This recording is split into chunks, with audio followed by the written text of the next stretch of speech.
Unspoken Issues.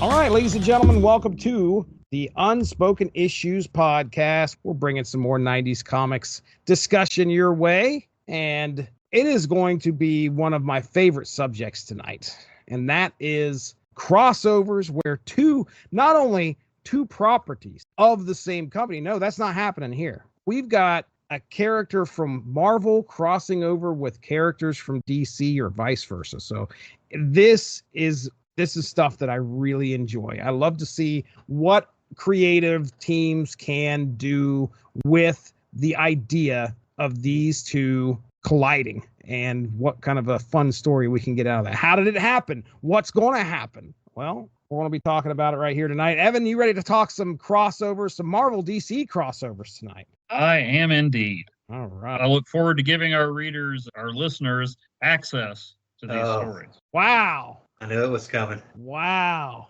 It's funny because he gets one mention out of these three books. He gets one mention. All right, Chris, this is Marvel DC crossovers. Are you ready to discuss some crossover shenanigans?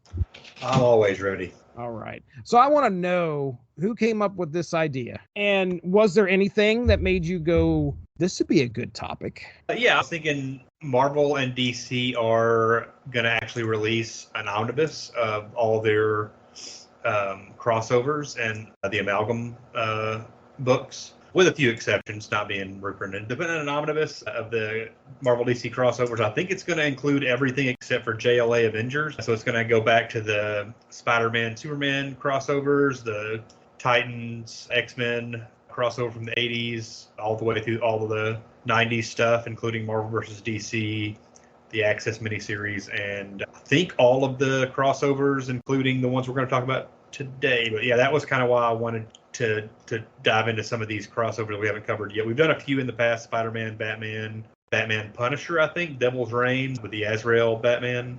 Wasn't on that one, I don't think, but I think you covered that with Dean, maybe. It was me, and it was like a fire. So it made an impression on everybody. So we've done a few, but yeah, we're doing. I figured we could each pick one that we haven't covered yet and discuss them on this kind of a mega episode to commemorate them putting out this, doing something that I think most people thought would probably not ever happen unless Disney bought Warner Brothers. Right, dude. We didn't really expect to see these reprinted because it had been so long since Marvel and DC had done anything together. I guess maybe them reprinting JLA Avengers around the time George Perez was about to pass away. Maybe they liked how that worked and decided to go ahead and revisit these in an omnibus form. But either way, it's cool that they're redoing it because there are still some of these. I think I've read all of the 90s crossovers, but I've never read any of the older ones. So I'll be picking up that omnibus for sure just to finally get to read some of those. Yeah, this is what a time to be alive in the 90s. Marvel Thank and God DC, the industry crashed. So Marvel and DC had to get desperate enough to work together for a while. I just can't explain how cool it was to watch these two titans of the comic book industry, set things aside. It's not like it wasn't done before, but they set things aside to where they could actually put out some books in the 90s together. Oh, and by the way, let's go ahead and have Marvel versus or DC versus Marvel as well.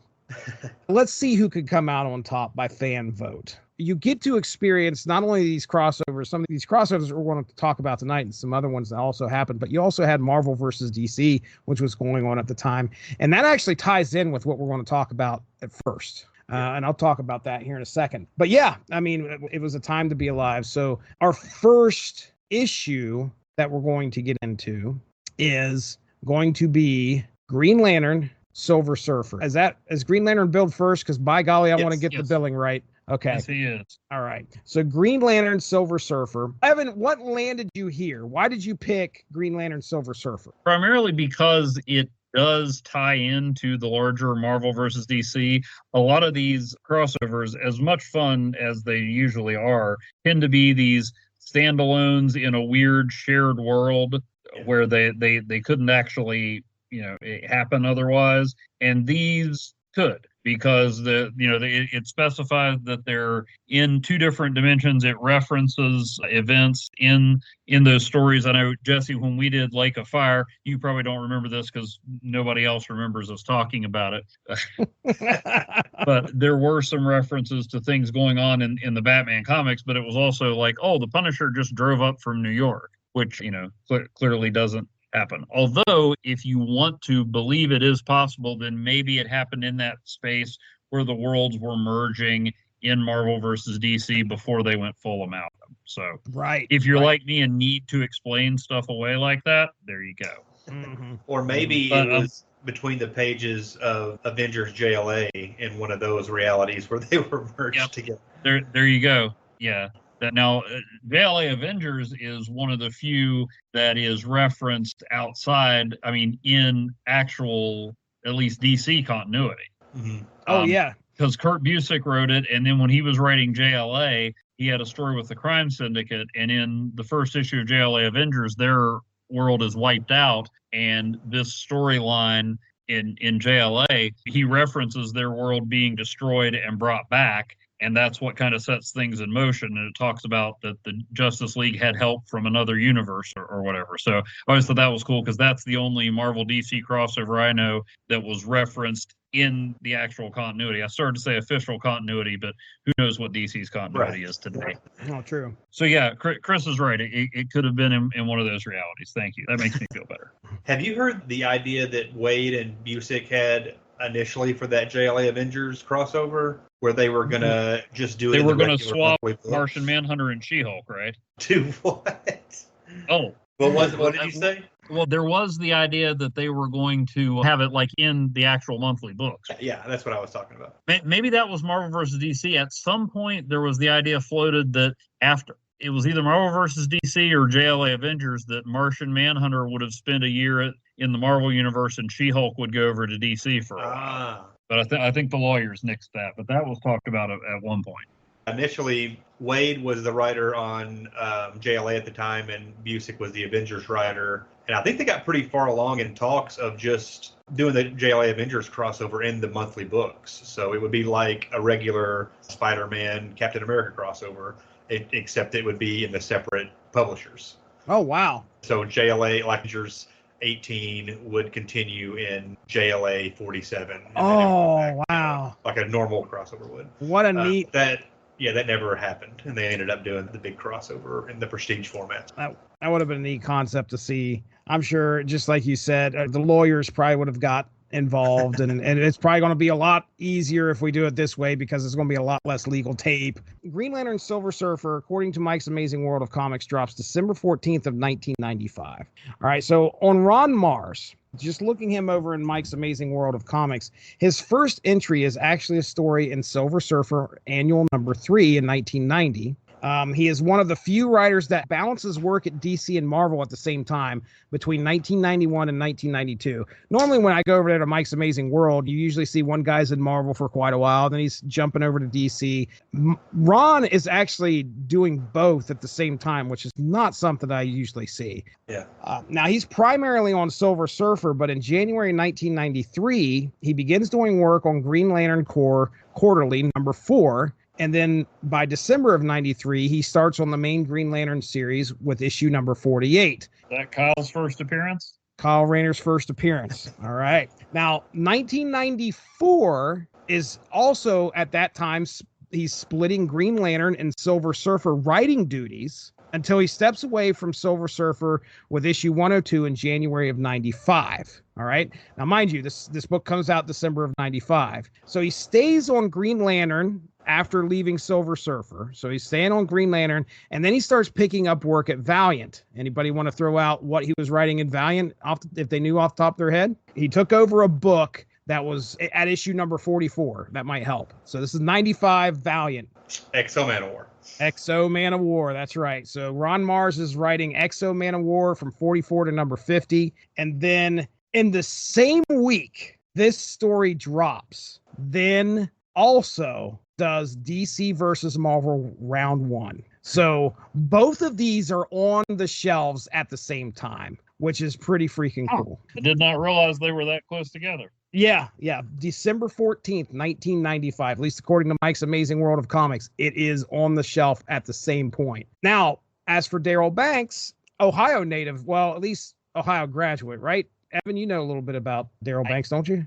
I know that he was at many Mid-Ohio cons that I went to. My brother's got a autographed Kyle Rayner sketch from him. I got my daughter a print of his Green Lantern cover with Wonder Woman on it. So, yeah, he was a frequent guest at Mid-Ohio Con in Columbus. But nice guy. Yeah, very nice guy. His first DC work is Legion of Superheroes Annual number 4 as a penciler in July of 93. But by February 8th, 1994, he is a regular penciler for Green Lantern with issue number 50. And this is, so what's interesting about this is Daryl's credited as co-creator of Kyle Rayner Green Lantern. Kyle does not officially become Green Lantern until issue 50 when Daryl starts penciling. Right. So he is on the issue. He is penciling Green Lantern all the way up to issue 140 in July of 2001.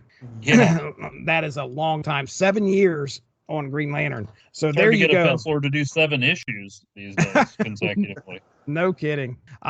So there you go. That is our writer and our penciler, writer Ron Marz, penciler Daryl Banks, inker Terry Austin, who I didn't go into too much in depth with him, but he's a name that I've heard quite a bit. Letterer Christopher Eliopoulos, and colorist Gloria Vasquez. So now to kind of set things up here, this is 1995. We're only a year into Kyle's career as Green Lantern, pretty much. So, all right, with that being said, I'm stepping back. Evan Bevins, you have the floor. The Silver Surfer comes upon a scene of destruction reminiscent of his days heralding for Galactus, the Devourer of Worlds. The perpetrator of this devastation is none other than Hank Henshaw, the Cyborg, who you might remember from the death of Superman and the DC universe in general. He wants to recreate War World. Silver Surfer is opposed. A universe away, Kyle Rayner, a.k.a. Green Lantern, is sketching a new logo for his landlord's coffee shop when an explosion shakes the block. The source of the commotion is Terax, who you might remember from also being a herald of Galactus and the Marvel Universe in general. He wants to take over the universe. Green Lantern is opposed. Both battles are interrupted by unexpected third parties. Parallax, a.k.a. Giles' Green Lantern predecessor Hal Jordan, KOs the Cyborg, while Thanos strikes down Terax. This comic preceding Avengers Endgame by more than 2 decades, Green Lantern does not recognize him. Parallax explains to Silver Surfer that Cyborg was responsible for the destruction of Coast City, which led him down the path to becoming a villain and ticking off a lot of fans in the 90s. Silver Surfer, who became Galactus' herald and brought about the destruction of other worlds to save his home planet, feels a certain kinship. Terax attacks Thanos, claiming he's the one who directed him to the DC universe in the first place. Thanos assures Green Lantern that these are the rantings of a lunatic. Mm-hmm. Back in Marvel Land, Parallax hears Silver Surfer's backstory and tells him, hey, this power cosmic of yours might be the way that we can make things right. Meanwhile, Thanos tells Green Lantern that he's journeyed to DCville to save reality from a guy named Hal Jordan. And he needs Green Lantern's ring to gather the energy necessary to power a weapon to stop Hal's machinations. Both good guys unknowingly agree to deals with these devils. Hal takes a heaping helping of power cosmic in order to turn back the clock on the planet that was just destroyed, while Thanos takes Green Lantern to the ruins of Oa, the homeworld of the Guardians of the Universe, whose destructions at the hands of Parallax in DC continuity caused a rift to open between their universes. There, Thanos hooks Green Lantern up to his machine and assures him that no, his goal isn't to kill Hal Jordan. It's actually to kill everything except the realm of his crush, Death, so that she will have no choice except to let him crash at her place. Never ceases to amaze me that Thanos, everything he does is to impress a girl. Oh, yes. Oh, yes. Parallax senses the disturbance created by Thanos' weapon and travels through the rift with the Surfer. Assuming Green Lantern is in league with Thanos, they pair off, leading to an epic splash page face-off between the heroes. Parallax and Thanos have no misunderstanding. Hal wants to bring back places and people that were destroyed. Thanos wants to destroy everything, period. As their battle expands in scope thanks to their stolen power, Green Lantern finally manages to get Silver Surfer to hear him out. The Surfer apologizes and tells Green Lantern the only way to stop them is to use his ring to siphon off the energies of the power cosmic in Oa. Kyle, who's still not sure if he's up to the task of being Green Lantern, gives it a go, then deposits the massive energies into the Surfer, who manages to control them. Kind words are exchanged, the rift starts to close, Thanos and Parallax are whisked away, and Silver Surfer flies back through the rift. Kyle feels better about his status as a hero, but is glad the whole thing is over. A glowing cardboard box in an alley suggests he's wrong. Oh boy. A And glowing... I next saw that glowing cardboard box in Marvel vs. DC #2. Never did get the first issue when a dude was trying to fix it with duct tape to stop the universes. True story. Duct tape. It'll stop anything. Yep. Let me just say, I like the science fiction way of bringing the two worlds together. There's a rift in space. Of course, it all had to be like this in order to set up what we're getting ready to get into with Marvel, or with DC versus Marvel. So it's like, you had to have a good explanation as to why it wasn't like their world was lived in, although just like you said earlier, Evan, you could kind of almost believe that, but I like the science fiction-y way of like, there's a rift in space. Oh my goodness, what are you doing here? So I just dug it. But Chris, I'll let you go first here, man. What are your thoughts on this Green Lantern Silver Surfer Unholy Alliance? Yeah, I think this one is really cool. Maybe I'm a little biased because I really like Kyle Rayner and Daryl Banks. I'm a fan of his art, and like it's pretty cool that they get the Green Lantern team to do this book, and Marz as a veteran Silver Surfer writer as well, who I think he was kind of like Jim Starlin's protege, and he took over when Starlin started doing the Infinity crossover stuff. Mm-hmm. So it's you got kind of the perfect guy to do this book with these two characters. We already talked about how like this is one of the crossovers that actually acknowledges they're in separate realities, like those. I think the Punisher Batman books, the Spider-Man Batman books, the Daredevil Batman books. Daredevil Batman, yep. Yeah, I think they all sort of take place in a melded reality where they already know each other and everything. But yeah, this one and the one we're going to talk about later are firmly separate universes where they're crossing over.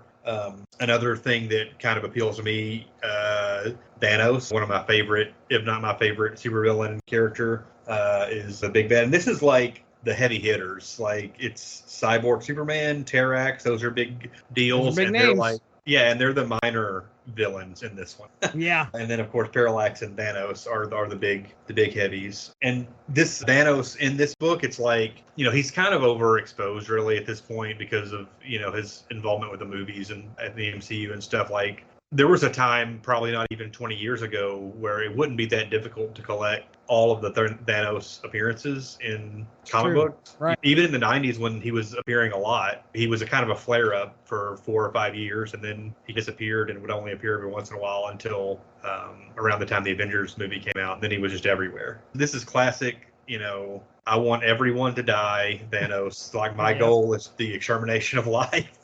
And yeah, Daryl Banks, again, has a lot of cool images in this. There's a ton of action in this between like Kyle getting a chance to face off against Terax and then Surfer taking on, a big bad DC villain. I also one of my favorite moments, I'm trying to thumb through the book here to see if I can find where Thanos attacks Terax. And here it is. Terax says, "I can't believe I trusted you again." Yeah. And kind of under his breath, Thanos says, "Frankly, I was surprised as well." Yeah. And then he, just almost kills him. But yeah, this one's a lot of fun. I really like this. This has always been one of my favorite of these Marvel DC crossovers. And unlike a lot of the others that are just a lot of fun to see the characters interact, this one actually sets up one of the biggest comic book events ever, really. So yeah, thumbs up. Yeah. My notes on this thing are like, just kind of bounce off of the whole, I can't believe you believed me either. Kyle, okay, look, I know he's new at the superhero gig, but man, oh man, is he an idiot in this thing. And he even doubts himself and there's a couple times he's like, I just know this guy's going to blast me. And he's like, okay, stick your hand in this thing right here. And I just want to use the ring's power for a couple seconds. Okay. And he does it. So obviously he's a novice superhero. He's learning as he goes. Like I said, it's a year into Kyle being around as far as Green Lantern goes in the comics. But you already mentioned, like, we have some pretty big power players that open this thing up. I like how Surfer just happens upon Cyborg Superman And I'm like, oh, wait a second. This wasn't on the cover. I wasn't expecting this. This is the first time I read this, by the way, guys. I haven't read this before until today. I knew Thanos was involved. If you look at the back cover, you can kind of figure out like who's going to be the bad guys here. But when you see Cyborg, I did not look at the back cover, so I was genuinely surprised when Parallax and Thanos. Right. I was like, oh, Terax, that's an interesting choice. Right. Yeah. Seeing Cyborg Superman there. And at that point, they're both entrenched. And you can tell these worlds are separated. And he's talking about how he'd come from a different universe. Oh, yeah, here we go.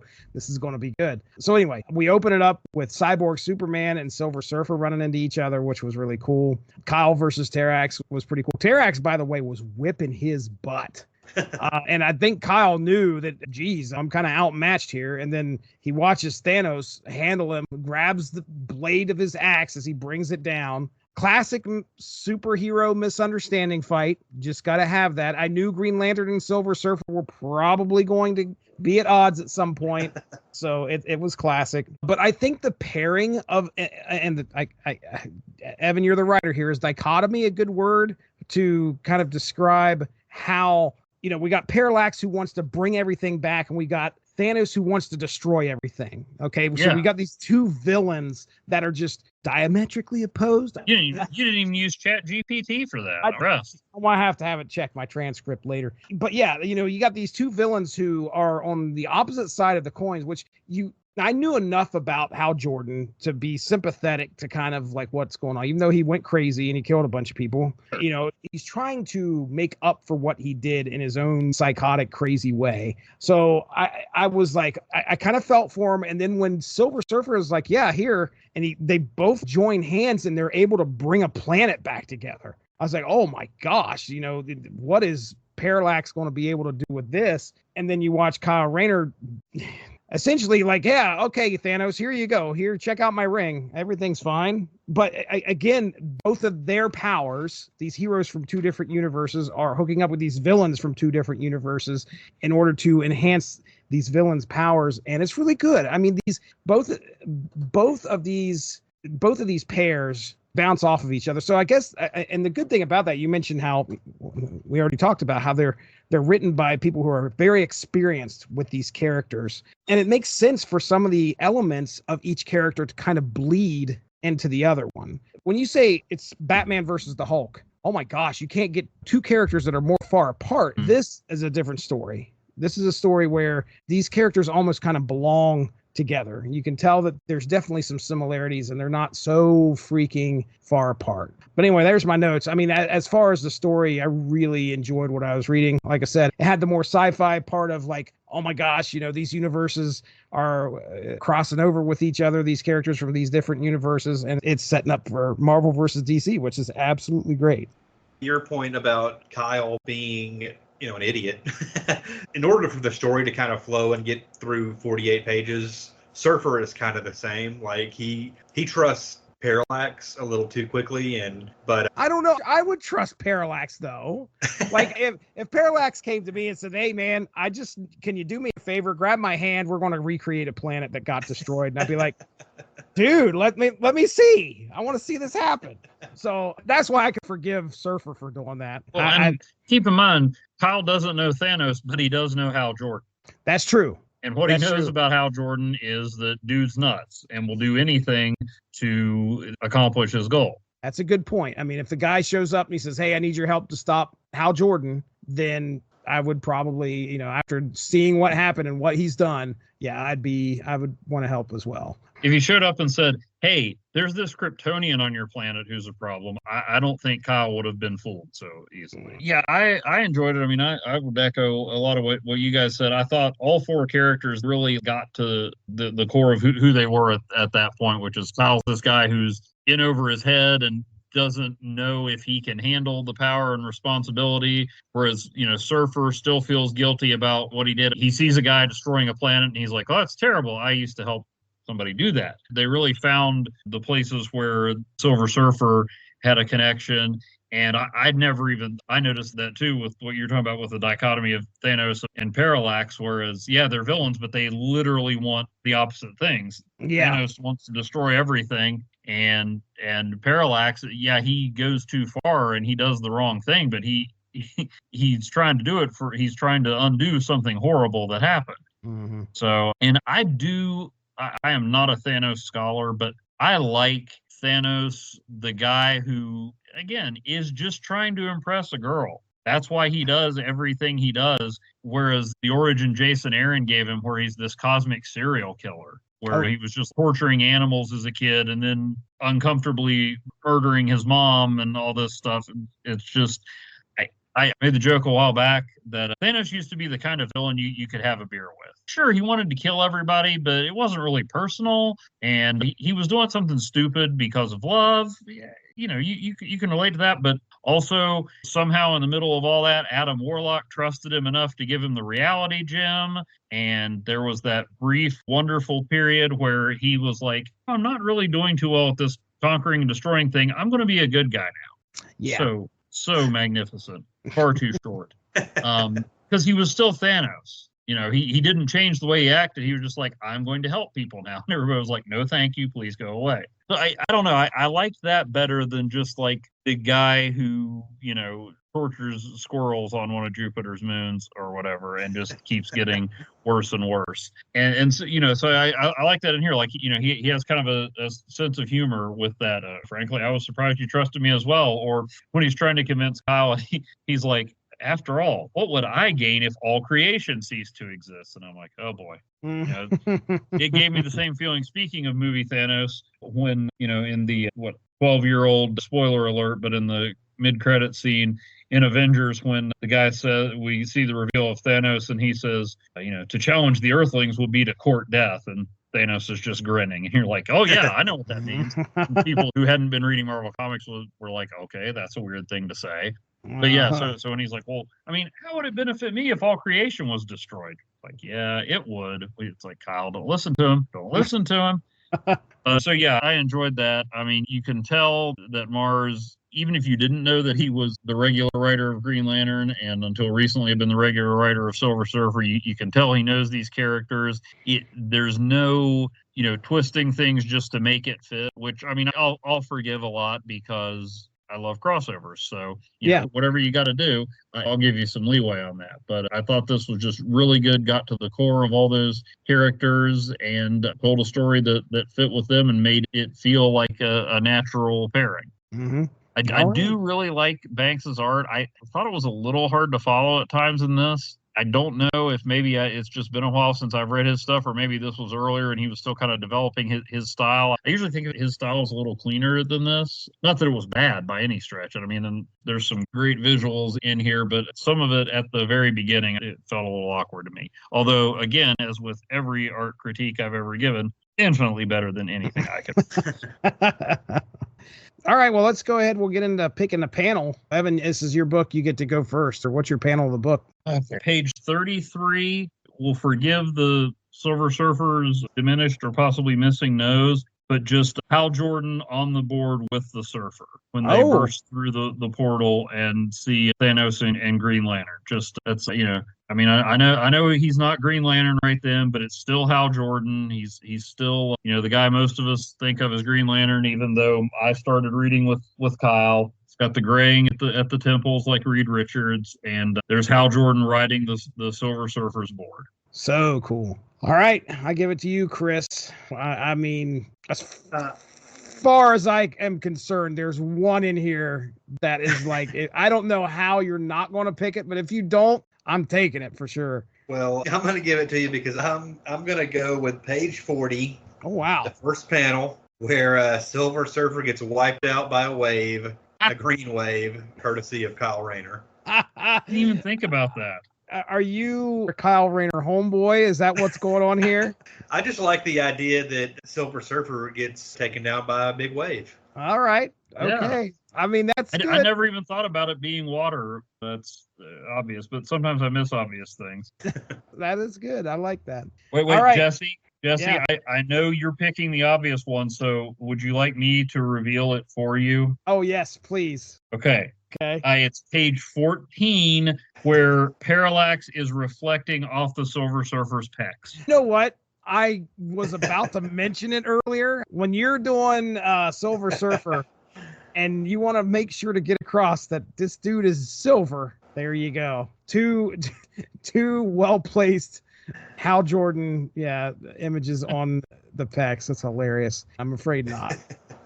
It's the page after you picked yours, page 34 and 35. I mean, it's a 2-page spread of what you came to this book for. You see Kyle Rayner and Silver Surfer, hands powered up, glowing with energy, ready to go at it here because, there's a misunderstanding. Somebody's going to feel the pain. Silver Surfer is upset. Kyle Rayner's like, whoa, dude, wait. But no, I mean, he saw Hal Jordan hanging out on the back of his board. What else are you going to do? Kyle Rayner's fired up. Well, anyway, I can just tell you that there's no doubt why he stayed on to the Green Lantern book for so long, because his art is pretty impeccable. I think that each panel explodes, and the coloring, bright, very, very bright for being, Green Lanterns. It's almost neon green. It just looks really good. I can't compliment the art here enough. I really enjoyed what I was seeing.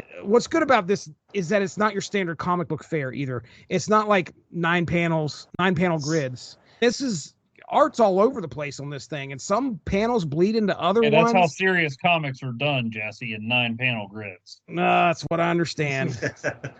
That is my understanding. So yeah, the layouts of these things are just are fantastic and setting us up for the end. I mean, setting us up for DC versus Marvel with power coming out of a cardboard box. It's good stuff. All right, well, there it is, folks. That right there was Green Lantern, Silver Surfer, Unholy Alliances. Thanks for joining us. Unspoken Issues is part of the UnspokenDecade.com, the home for 90s comics, blogs, and podcasts. Unspoken Issues also has a Facebook group you can join if you are interested. Just search the Unspoken Issues podcast and request to join. All of this would not be possible without W2Mnet.com, so make sure to seek them out for more podcasts. If you enjoyed what you heard today, please feel free to share, and we look forward to entertaining you again soon.